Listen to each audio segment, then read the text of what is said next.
Alejandro Vega no era el tipo de hombre que dejaba espacio para lo inesperado.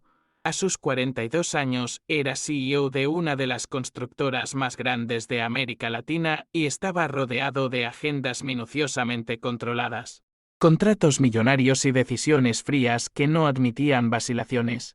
Desde que perdió a Isabel, su esposa, en un tonto y trágico accidente doméstico, su vida se ha reducido a una rutina silenciosa y repetitiva, prácticamente sin contacto humano más allá de lo esencial. Se encerró. Aún más cuando a Daniel, su único hijo, le diagnosticaron autismo severo. A partir de entonces, su casa se convirtió casi en un hospital de lujo, con especialistas entrando y saliendo todos los días, pero sin resultados. El niño no hablaba. No miraba a nadie a los ojos, no comía delante de nadie, y por irónico que parezca, incluso con toda su riqueza, Alejandro no pudo ganar lo único que importaba. Ese martes había decidido salir con su hijo a probar una última carta fuera del ámbito clínico. Eligió un restaurante en Polanco donde solía almorzar con inversionistas, un lugar elegante, tranquilo y con meseros entrenados para no invadir la privacidad de nadie. Se sentó con Daniel en una mesa de un rincón, alejado del ruido de la calle, y intentó, una vez más, ofrecerle la cuchara con ese puré insípido que le había recomendado la nutricionista. Daniel apartó el brazo como siempre. Él no gritó, él no lloró. Él simplemente giró la cara y se encogió. Alejandro respiró profundamente, mirando hacia el techo como si pudiera encontrar allí una respuesta. Él ya conocía ese ritual, sabía que terminaría con el niño en crisis y él, frustrado, pagando la cuenta sin siquiera haber tocado la comida. Fue entonces cuando apareció Carmen. Ella no se acercó de inmediato, ni intentó imponerse. Observaba desde lejos, con el paño de cocina en las manos y esa mirada de quien lo ha visto antes. Notó la rigidez en los hombros de su padre, la forma en que trataba de controlar su propio nerviosismo, y al niño allí, retraído, como si no perteneciera allí. Cuando se dio cuenta que Alejandro estaba a punto de cobrar la cuenta, se acercó lentamente. Pidió permiso en voz baja, casi como si se disculpara. Y se agachó hasta el nivel de Daniel. No dije nada durante unos segundos. Él simplemente se quedó allí, cerca, respetando su espacio. Entonces empezó a hablar suavemente, con voz suave, sin prisas. Alejandro no entendió las palabras, pero vio algo diferente. Daniel no se echó atrás. Ella tomó una cuchara de la bandeja, la sumergió tranquilamente en el plato, sin ofrecerla directamente, simplemente la sostuvo allí frente a él, pacientemente. Daniel echó un vistazo. Primero rápidamente, luego con más concentración. En menos de 2 minutos. Con un movimiento contenido pero preciso, extendió la mano y agarró la cuchara. Y comió, así de simple, sin fanfarrias, sin aplausos, sin siquiera mirar al padre. Acabo de comer. Alejandro se quedó congelado. Por primera vez vio a su hijo aceptar la comida sin resistencia, sin gritar, sin llorar. Carmen, con la misma serenidad, continuó allí, simplemente guiando la secuencia, sin forzar, sin intentar interactuar demasiado. Cuando terminó, se levantó y esbozó una leve sonrisa. Mi hermano también es autista, dijo, como si eso lo explicara todo. Alejandro no era un hombre acostumbrado a ser sorprendido y mucho menos a perder el control de una situación, pero en ese momento simplemente no sabía qué hacer. Me entraron ganas de agradecer, pero se me quedaron atrapadas en la garganta. Él simplemente asintió, mientras Carmen caminaba de regreso al mostrador como si nada hubiera pasado. Durante el resto del almuerzo, Daniel estuvo más tranquilo que de costumbre. No habló, por supuesto. Pero no se tiró al suelo, no gritó, no intentó huir. Alejandro observaba a su hijo con una atención que hacía tiempo que no podía mantener, como si algo se hubiera desbloqueado allí, no solo en Daniel, sino en él también, por primera vez en mucho tiempo. No sintió ni ira ni frustración. Sintió curiosidad y esperanza. Más tarde, en el auto, mientras Daniel dormía en el asiento trasero, otra rareza, Alejandro llamó a su asistente. Preguntó el nombre completo de la camarera. Su turno y si alguien sabía algo más. No era común que él se ocupara de algo así por sí mismo. Pero en este caso insistió. En pocas horas tenía lo básico. Carmen Sánchez, 24 años, de Querétaro, estudiante de psicología con matrícula suspendida. Ella vive sola en un pequeño apartamento en la zona sur y trabaja desde los 19 años para pagar las cuentas y cuidar a su abuela enferma. No había nada extraordinario en su currículum, ninguna certificación ni premio. Pero había algo que nadie podía enseñar, la conexión real, y eso. Alejandro lo sabía, era exactamente lo que faltaba en todo lo que había intentado con su hijo. A la mañana siguiente, Alejandro no fue a la oficina. Canceló reuniones, ignoró correos electrónicos y pasó todo el tiempo en casa, viendo a Daniel jugar solo con las piezas de madera que siempre colocaba meticulosamente en línea recta. La mente de Alejandro daba vueltas sin parar. Nunca pensó que confiaría algo tan íntimo a un extraño, pero en cierto modo. Carmen ya había hecho más en 5 minutos de lo que todos los especialistas que había contratado habían hecho en 3 años. Llamó nuevamente al asistente y le pidió que concertara una reunión. Quería hablar con ella en persona, fuera del restaurante, sin uniformes ni bandejas. Como la gente común, como un padre desesperado que habla con alguien que, por alguna razón que aún no comprende del todo, consigue llegar a su hijo. Cuando Carmen llegó a la cafetería acordada a última hora de la tarde, parecía un poco desconfiada. Llevaba ropa sencilla, llevaba una mochila vieja y parecía sorprendida por la invitación. Alejandro, por su parte, se sentía incómodo. No sabía por dónde empezar. Le explicó lo más directamente que pudo que quería contratarla para que le ayudara con Daniel. Carmen frunció el ceño y dudó. Ella dijo que no tenía formación, que no era terapeuta, que solo hacía lo que aprendía en la práctica con su hermano.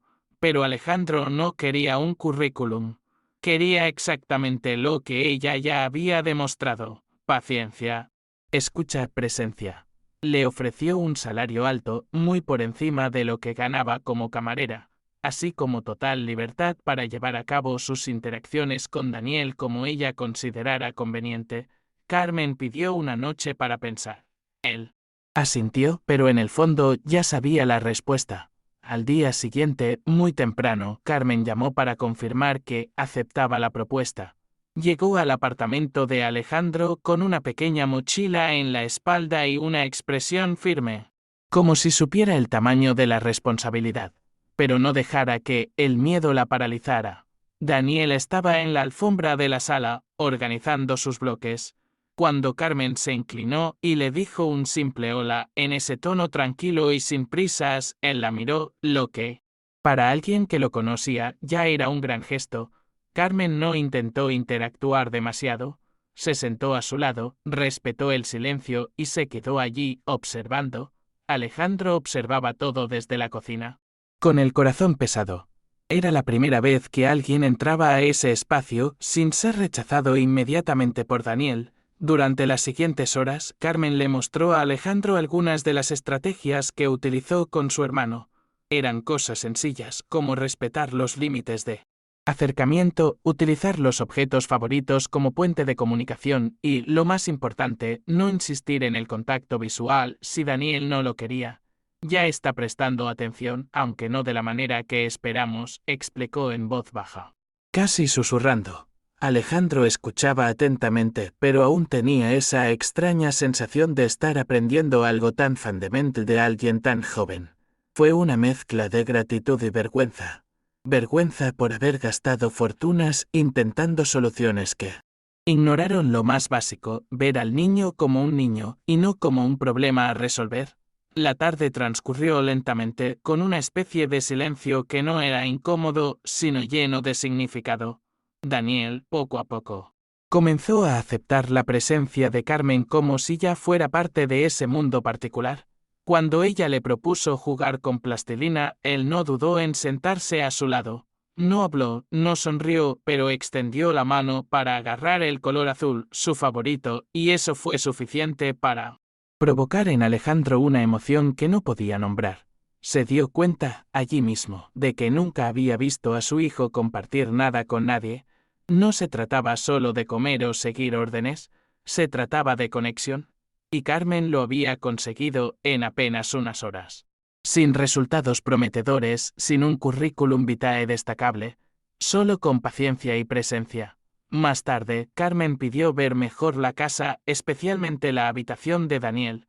Quería entender dónde se sentía más seguro que objetos.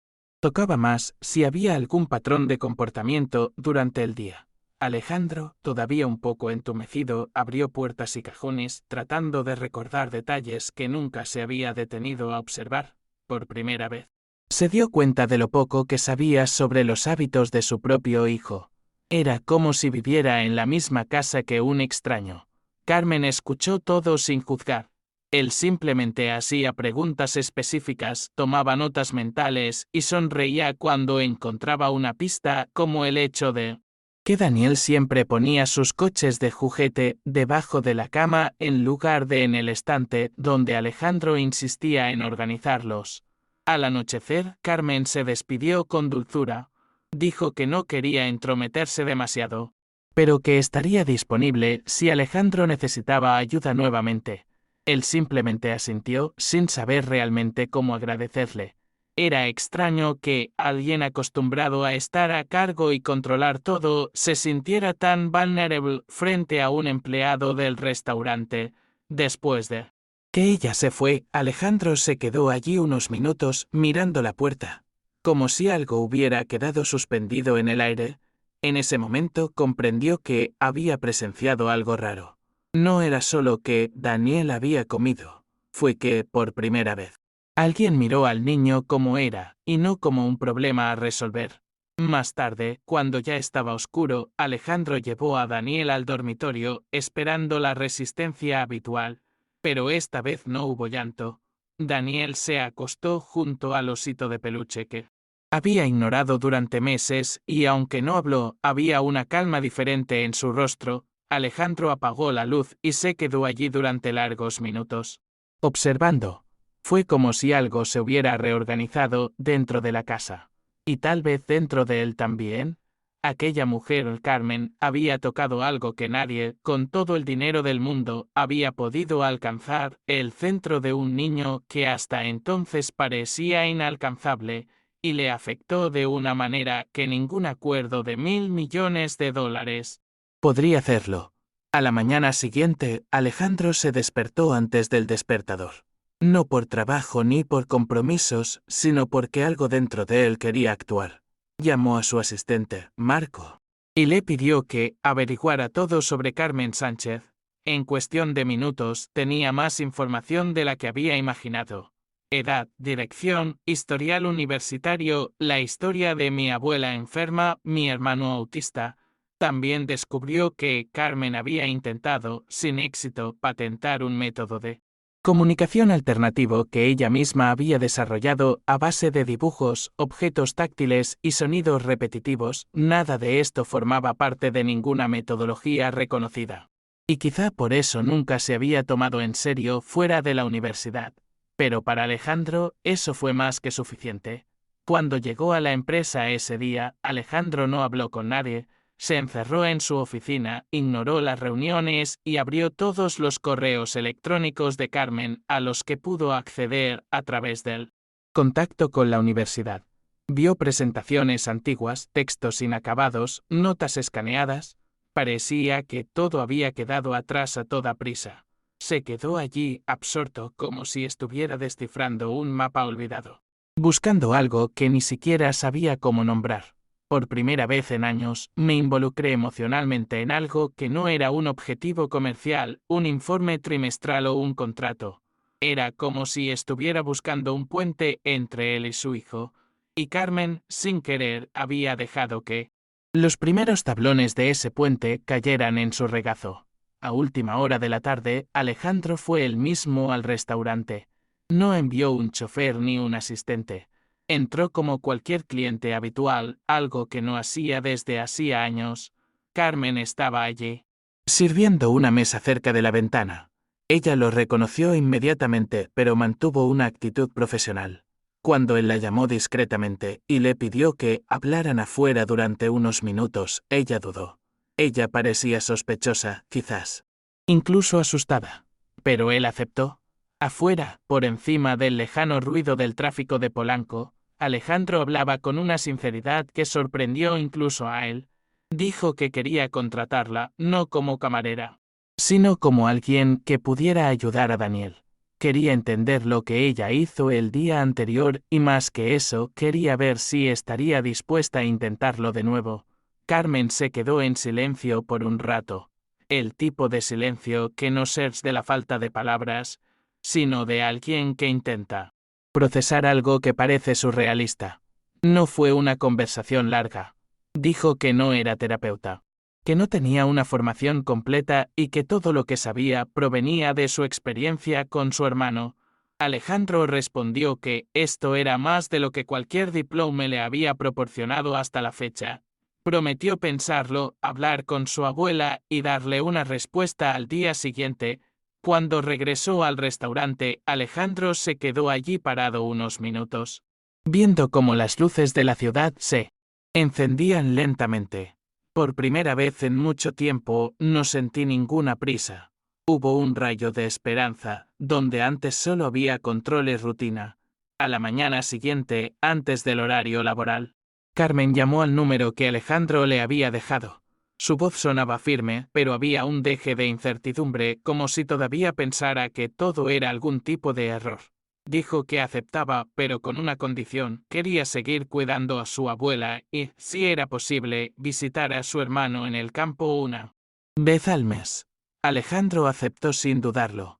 Mandó llamar a Carmen en su coche particular y, en menos de 2 horas, ella ya estaba en su casa, una mansión silenciosa e impecable, donde todo parecía demasiado automatizado.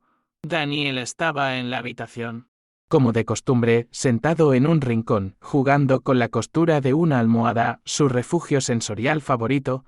Carmen no entró armando alboroto. Pidió ver la habitación de Daniel, sus juguetes, preguntó qué comía y cuál era su horario. Su manera de ser era sencilla, directa, pero amable.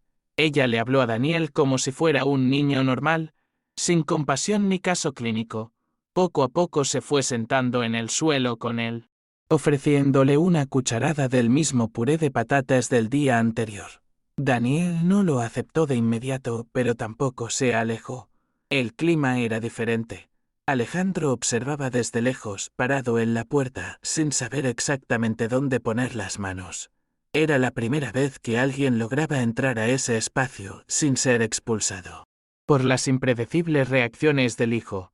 La naturalidad con que Carmen manejaba todo parecía desmantelar, pieza a pieza, los muros que Alejandro había construido alrededor de su propia vida. Esa tarde, después de que Carmen volviera a su rutina en el restaurante como si nada hubiera pasado, Alejandro se quedó allí quieto unos minutos más, como si el tiempo se hubiera detenido con él. Daniel había comido.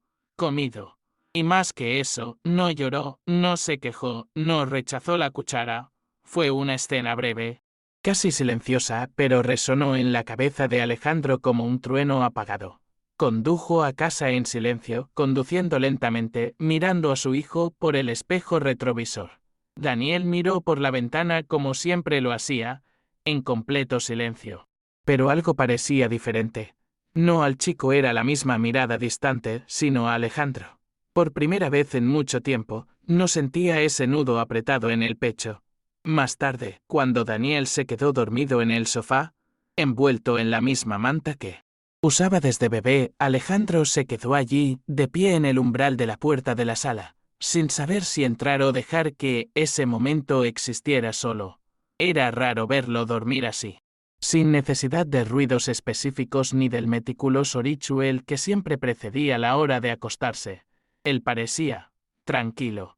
Alejandro fue a su oficina, abrió su cuaderno y escribió en el bloc de notas: Carmen Sánchez, restaurante La Flor de Sal, Polanco. Eso fue todo, pero fue suficiente para que una decisión comenzara a formarse dentro de él. Por primera vez en años, sintió que tal vez no estaba completamente perdido como padre, quizás había otra manera. Y ese camino tenía un nombre. Al día siguiente, Alejandro no fue a la oficina. Le pidió a su asistente que reorganizara su agenda y que no lo molestara a menos que fuera algo realmente urgente. Era raro que él hiciera algo así, algo prácticamente inaudito según quienes lo conocían desde hacía años. Pasó la mañana tratando de encontrar más información sobre Carmen. No había mucho. Sin redes sociales activas, sin exposición pública. Solo encontró un vídeo antiguo de su época universitaria, en el que presentó un trabajo sobre comunicación no verbal en niños neurodivergentes. El vídeo era corto y de mala calidad, pero la pasión con la que hablaba era imposible de ignorar. Eso afectó a Alejandro de una manera que no podía explicar. Fue como si viera una ventana que se abría hacia una habitación donde ya había aceptado vivir en la oscuridad. Fue solo al final de la tarde cuando decidió actuar. Le pidió al conductor que lo llevara de regreso al restaurante y, esta vez, se aseguró de no llevar a Daniel. Quería hablar con Carmen sin distracciones, con la mente concentrada. Cuando llegó, estaba allí preparando las mesas antes del siguiente turno. Ella lo reconoció de lejos, estaba visiblemente tensa, pero trató de mantener una actitud profesional. Alejandro, que rara vez hablaba largo y tendido en conversaciones personales, respiró hondo y dijo lo que necesitaba, que quería contratar sus servicios no como camarera, sino como alguien que pudiera ayudarle a entender a su propio hijo. Carmen parecía confundida al principio, como si no estuviera segura de que fuera real, pero la firmeza en la mirada de Alejandro decía que hablaba en serio. No sabía cómo reaccionaría ella, tal vez se reiría, tal vez se negaría, pero por una vez estaba dispuesto a correr el riesgo. Carmen pidió tiempo para pensar.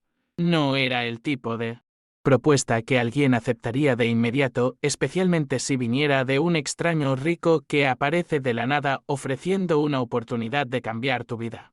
Pero ella tampoco era ingenua, sabía lo que había hecho por Daniel, aunque fuera en pequeña medida.